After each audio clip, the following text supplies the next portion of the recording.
président. Donc J.D. Vance. Sauf si le président conteste, ce qu'on peut s'attendre à ce qu'il fasse.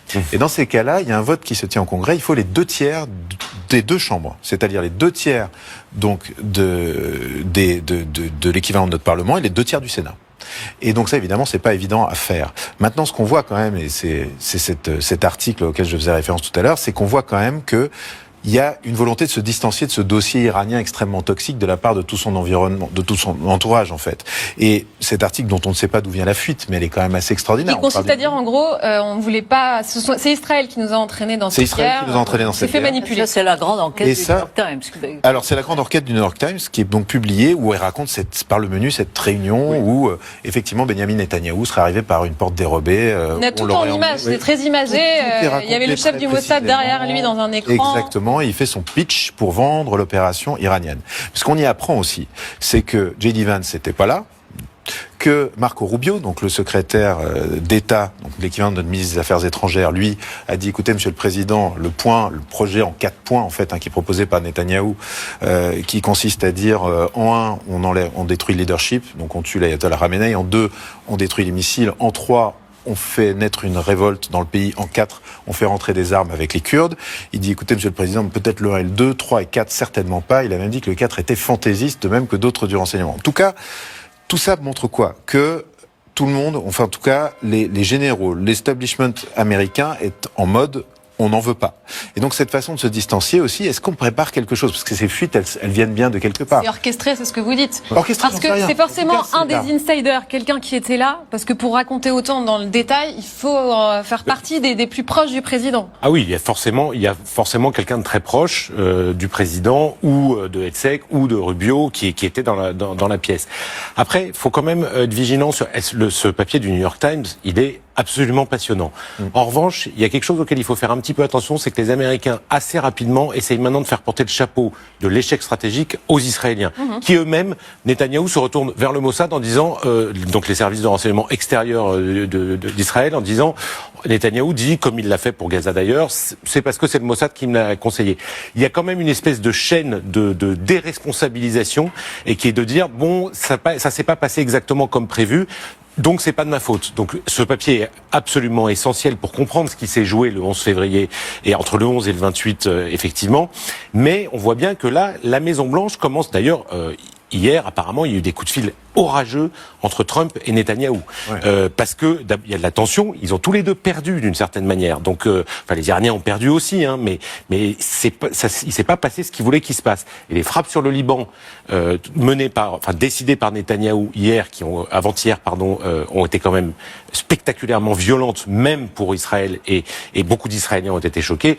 Et Trump, lui, il a reçu des coups de fil, notamment dans tous les États américains, qui ont dit il faut arrêter le carnage là à Beyrouth. Et donc il y a quand même, on sent bien que tout ça pour dire qu'il y a une tension maximum à la Maison Blanche, mais aussi entre la Maison Blanche et Israël. C'est dire à quel point c'est un échec stratégique, puisque là on en est à l'étape où on cherche un bouc émissaire.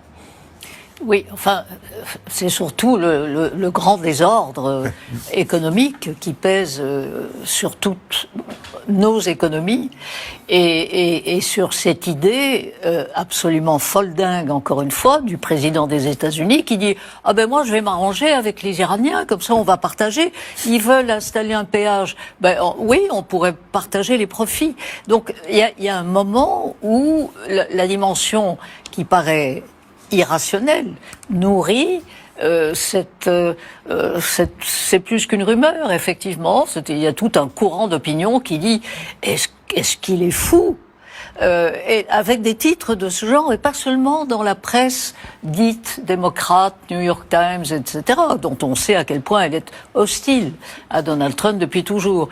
Non, ça se généralise. On voit ça sur les posts de militants MAGA, et en particulier des plus âgés, qui disent cette guerre est absurde, je ne vais plus voter pour vous, je me suis trompé, j'ai voté 3 fois pour vous, plus jamais, etc. Il y a un grand papier qui est sorti cet après-midi et qui fait état, encore une fois, de ces fractures qui se creusent, semble-t-il. Même si je crois que le taux d'adhésion à Trump au sein du MAGA reste aux alentours de 60%. Le taux d'opinion défavorable aux États-Unis est en train de grimper.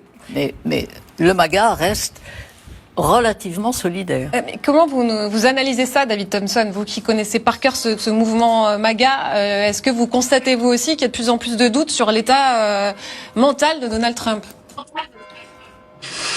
Je dirais pas qu'il y a des doutes sur l'état mental de Donald Trump, mais il y a clairement des gens très influents au sein de MAGA. Évidemment, en particulier les influenceurs qu'on a cités, Tucker Carlson, Megyn Kelly, ces gens-là qui représentent des millions et des millions et des millions d'abonnés, qui forgent vraiment l'identité MAGA. Eux parlent vraiment de trahison. Tucker Carlson a quasiment comparé Donald Trump à l'antéchrist il y a quelques jours. Donc il y a une sorte de guerre civile qui se joue en ce moment au sein de MAGA. C'est vrai que la majeure partie de l'opinion MAGA reste solidement ancrée derrière Trump, mais en fait ce qui se joue en coulisses, c'est que la campagne présidentielle, officieusement, en tout cas pour les primaires républicaines, elle a déjà commencé. Tucker Carlson est un très proche de J.D. Vance. Son fils travaille pour J.D. Vance dans le bureau de communication de J.D. Vance.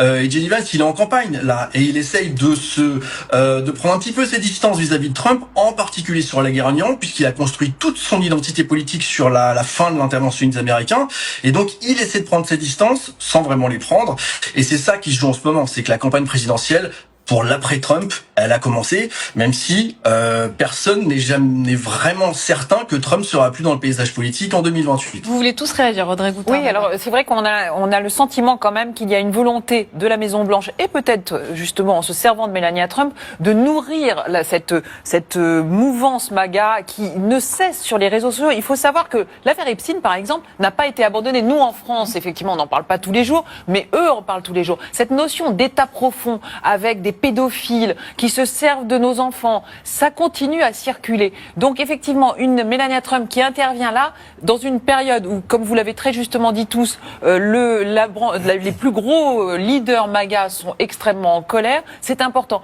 Et d'autant plus que, en ce moment même, on n'en parle pas en France non plus, mais aux États-Unis, vous savez cette histoire du Zorro Ranch, vous en avez parlé dans le sujet tout à l'heure. Le ranch de l'horreur. Le ranch de l'horreur. Eh bien, ça fait tous les jours, à toutes les heures, la nourriture du complotisme MAGA. Et c'est vrai qu'en ce moment même, il y a des perquisitions. Là, en ce moment, des perquisitions qui ont été lancées dans ce Zorro Ranch, et on en parle énormément, justement, aux États-Unis. Ça fait partie de l'actualité. Donc, là encore, c'est une façon aussi de dire, de la part de la Maison-Blanche, on ne lâche pas complètement l'affaire, même si on ne fait pas grand-chose. James, est-ce que Donald Trump peut vraiment reprendre la main sur ces figures MAGA qui sont en train de le lâcher? Pour l'instant, il les a pas complètement lâchés. C'est-à-dire que c'est peut-être des signaux, mais on n'y est pas encore. C'est-à-dire que ce que je vous décrivais tout à l'heure, est-ce qu'on imagine J.D. Vance rentrer du Pakistan et dire, écoutez, j'envoie le courrier comme quoi le patron est devenu fou? Je ne pense pas. Parlez plus des influenceurs. Mais les influenceurs, par contre, oui, il y a un gros problème. C'est-à-dire que Tucker Carlson, il y a des séquences où on voit carrément dire, écoutez, si vous travaillez pour l'administration de Donald Trump, si vous travaillez pour l'armée américaine, c'est le moment de vous rebeller et de refuser de suivre les ordres du président. On a Joe Rogan, qui est extrêmement populaire, qui a dit, il a trahi les électeurs du MAGA. Donc c'est une sphère qui est quand même très influente. Ce qu'il faut bien voir, c'est que la base elle-même, effectivement, se déchire sur ces dossiers, que ce soit effectivement l'affaire Epstein, où il y a de plus en plus de soupçons. Il faut voir qu'avec la dernière cargaison de documents qui ont été révélés, on apprend notamment qu'une femme qui a un nom, c'est une Jane Doe, mais oui, qui accuse effectivement Trump et Epstein de l'avoir violée ensemble quand elle avait 13 ans, et bien qui avait été mise de côté, balayée en disant que finalement sa déclaration n'était pas du tout circonstanciée ou sérieuse. On apprend qu'en fait elle a été entendue 4 fois par le FBI, on apprend qu'elle était menacée de mort et qu'elle a retiré sa plainte. Donc on est quand même, si vous voulez, il y a plein d'éléments dans ces dossiers qui ont été déterrés et qui font qu'il peut y avoir des liens.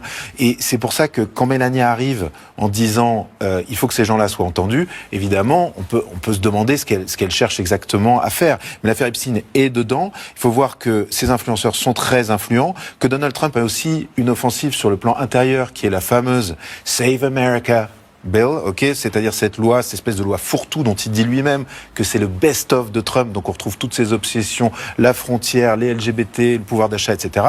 Mais il sort d'une séquence cataclysmique, c'est-à-dire que quelque part, quand il lance l'Iran, il a ses droits de douane qui ont été retoqués par la Cour suprême, donc toute sa stratégie pour essayer de remettre l'économie américaine à flot, qui est la sienne, qui tombe à l'eau. Ensuite, il a Epstein qui tourne très mal. Là-dessus,